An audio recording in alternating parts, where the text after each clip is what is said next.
ఆనాడు భూసేకరణ చేసింది కేసీఆర్ ప్రభుత్వం, టెండర్లు పిలిచింది కేసీఆర్ ప్రభుత్వం, డిజైన్లు పూర్తి చేసింది కేసీఆర్ ప్రభుత్వం, నిధులు సమీకరించింది కేసీఆర్ ప్రభుత్వం.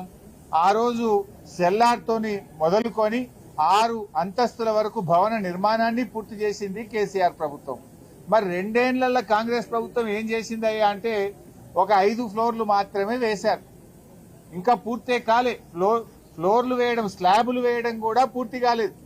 నిజంగా బీఆర్ఎస్ ప్రభుత్వమే ఉండుంటే ఇప్పటికే ఏడాది కిందనే ఈ ఆసుపత్రి ప్రారంభమై ప్రజలకు సేవలు అందించేది.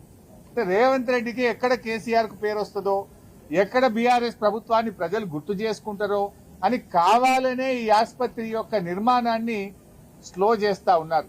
అంటే ముందు చూపు లేని మందబుద్ధి కలిగిన నాయకులు వీళ్ళకి ఎంతసేపు రాజకీయమే తప్ప ప్రజలంటే పట్టదు, పేద ప్రజల వైద్యం పట్టదు.